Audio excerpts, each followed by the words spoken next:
कि देश की अर्थव्यवस्था में अपना सहयोग देना चाहते हैं। इसी के लिए यहाँ पे कि हम भी कुछ अच्छा करें, देश के लिए, देश की उन्नति के लिए कुछ अच्छा करें।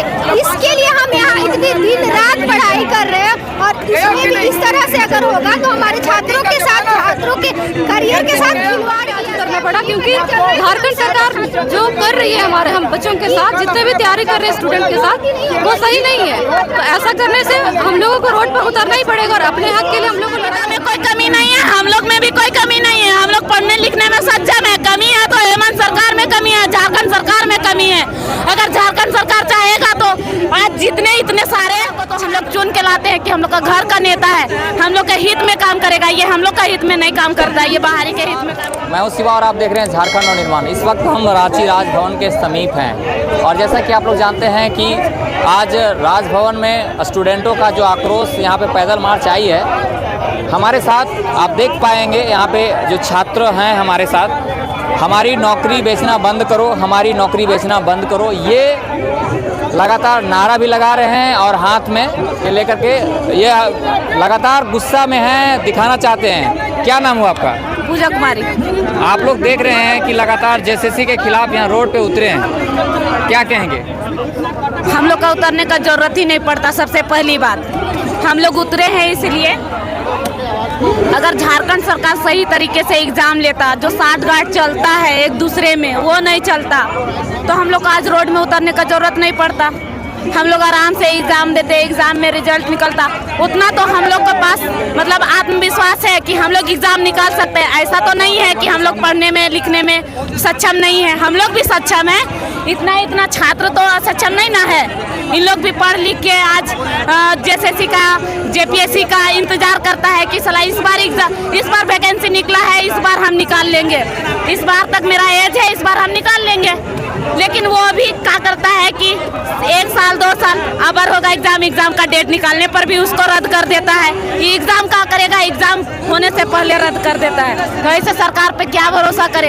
ऐसे सरकार को तो हम लोग चुन के लाते हैं कि हम लोग का घर का नेता है, हम लोग के हित में काम करेगा। ये हम लोग का हित में नहीं काम करता है, ये बाहरी के हित में काम करता है। प्लस में है कि बोलता है 60-40 के हित में भी काम नहीं किया है। अगर 60-40 के हित में काम करता तो इतने छात्र आज यहाँ पर जमा नहीं होते। बस यही कहना चाहते हैं कि अगर आपसे झारखंड सरकार का कुर्सी नहीं संभलता है तो वो कुर्सी सही पूर्वक छोड़ दीजिए।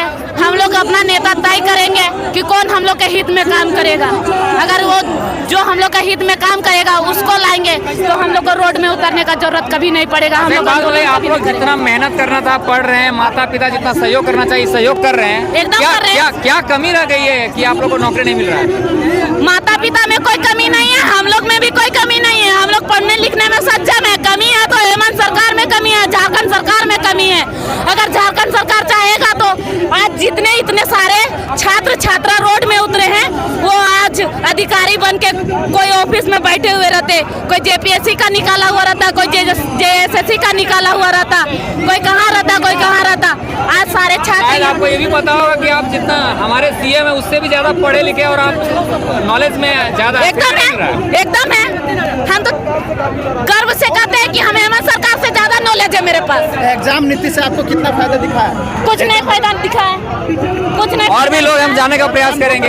क्या नाम हुआ आपका? यहाँ पे आए हुए हैं, आप लोग लगातार मेहनत तो कर रहे हैं, आपके घर से जितना सपोर्ट मिलना चाहिए सपोर्ट भी मिल रहा है, फिर कमी क्या रह जाएगी? देखिए हम सभी यहाँ जितने भी छात्र हैं सभी परिवार से, अगर हमारे परिवार और हम छात्र अगर सभ्य नहीं होते तो अभी किसी गलत काम में, क्राइम में इन्वॉल्व होते। अगर हम छात्र हैं इसका मतलब हम कुछ एक होता है ना, सरकार के देश की अर्थव्यवस्था में अपना सहयोग देना चाहते हैं। इसी के लिए यहाँ पे कि हम भी कुछ अच्छा करें, देश के लिए, देश की उन्नति के लिए कुछ अच्छा करें।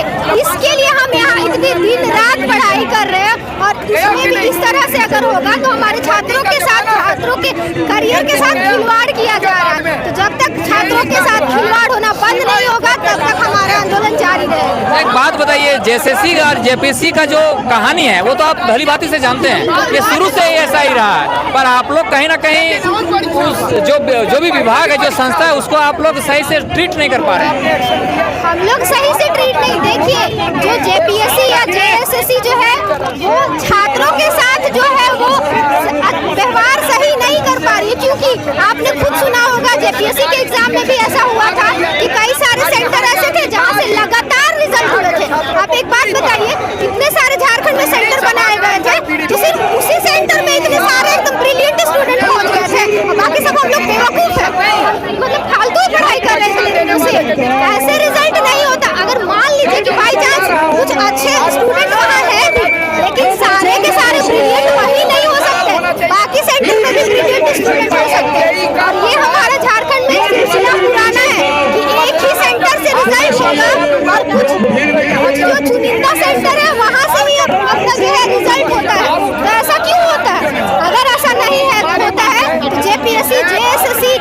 भी हमारे जो सम्मानजनक जो है हमारे आयोग है उनको जवाब देना चाहिए, उन्हें क्लियर करना चाहिए कि हम गलत नहीं और ना ही छात्रों के साथ गलत हो रहा है। जब तक हम छात्रों को ये यकीन नहीं होता है कि हमारे साथ गलत नहीं हो रहा है तो हम तो बोलते रहेंगे, क्योंकि हमें अपने पे भरोसा है कि हम पढ़ रहे हैं। और अगर हम पढ़ भी रहे हैं, जो रिजल्ट जो है अच्छे से जारी होता है तो हमें लगता है कि चलिए ठीक है, मेरे में ही कमी था इसीलिए मेरा नहीं हुआ।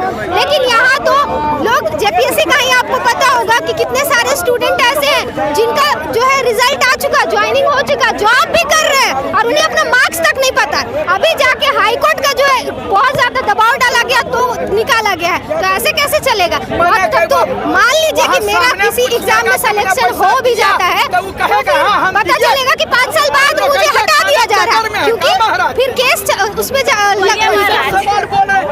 हो जाता है। अगर मान लीजिए तो मुझे हटा दिया जाता है, यहाँ पे तो मेरे साथ भी गलत, जिन छात्रों का जो है जॉब हो चुका है और उन्हें भी अगर बाद में पता चलता है कि मेरी जॉब नहीं रही तो उनके साथ भी तो ना इंसाफी है ना। धीरे धीरे बढ़ता जा रहा है, घटता नहीं है किसी का। तो सरकार को ध्यान दे, क्योंकि छात्रों के बल पे ही सरकार आई है। चलिए आप क्या कहना चाहेंगे?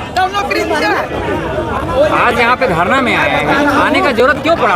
आने का जरूरत देखिए किसी को नहीं था, लेकिन इस तरह का अगर हरकत सरकार करती है तो छात्रों को मजबूरन रोड पे उतरना ही पड़ेगा, क्योंकि ऐसा तो किसी को ये तो नहीं था कि क्योंकि वो आना चाहता था रोड पे, कोई नहीं आना चाहता था, लेकिन मजबूरन हम लोग को रोड पे आज उतरना पड़ा, क्योंकि झारखंड सरकार जो कर रही है हमारे हम बच्चों के साथ, जितने भी तैयारी कर रहे हैं स्टूडेंट के साथ, वो सही नहीं है। तो ऐसा करने से हम लोगों को रोड पर उतरना ही पड़ेगा और अपने हक के लिए हम लोग को लड़ाई करना पड़ेगा। शुरू से आप लोग आंदोलन कर रहे हैं रांची में, लगातार मैं देख रहा हूँ तो 60-40 की नीति लेकर के, चाहे इससे पहले भी लगातार आंदोलन हो रहे हैं, पर कहीं ना कहीं आप लोग के आंदोलन में इतनी ताकत या क्षमता नहीं रही जिसकी वजह से आप लोग सरकार को जवाब दे पाए। होता ऐसा है ना, बहुत सारे गांव के बच्चे होते हैं जो आ नहीं पाते हैं। आज भी देखिए बहुत बच्चे नहीं आ पाए क्योंकि बहुत सारा सबको काम रहता है तो वो नहीं पहुंच पाते हैं। अन्यथा अगर देखा जाए तो बहुत सारे बच्चे जो यहाँ पे आ पाते हैं आज, लेकिन बहुत सारे कारण से वो नहीं आ पाते हैं, तो हम लोग की जो संख्या है वो थोड़ी कम हो जाती है। और ऐसा नहीं है कि वो लोग को प्रॉब्लम नहीं है, इस चीज़ से है प्रॉब्लम, लेकिन वो कुछ समस्याओं के कारण नहीं आ पाते हैं यहाँ पे। सरकार जो लगातार आप लोग के साथ जो व्यवहार कर रही है वो कहीं ना कहीं वो आप लोग के लिए सही नहीं है ना? नहीं, बिल्कुल भी सही नहीं है। झारखंड सरकार को ऐसा बिल्कुल भी हम छात्रों के साथ नहीं करना चाहिए, क्योंकि हम लोग बहुत मेहनत से और बहुत ही कठिन घर की परिस्थिति में हम लोग पढ़ रहे हैं। तो फिर अगर मान लीजिए अगर नहीं ये सरकार भी नहीं रोक पाती है तो आप लोग लास्ट उपाय, अंतिम उपाय क्या रह जाएगा? हम लोग का अंतिम उपाय तो अब जो हम लोग के भैया लोग हैं वही लोग हम लोग को सजेस्ट करेंगे। हम लोग तो एज ए स्टूडेंट है, जो हम लोग को गाइड किया जाएगा हम लोग वही करने के लिए रेडी हैं, क्योंकि हम भी अपने हक के लिए सबों का साथ देना चाहते हैं। क्योंकि हमारे साथ जो भी हुआ है सारा चीज़ गलत हुआ है, तो हम लोग भैया लोग के सबके साथ हैं और सबका साथ देना चाहते हैं और इस लड़ाई में लड़ना चाहते हैं अपने हक के लिए।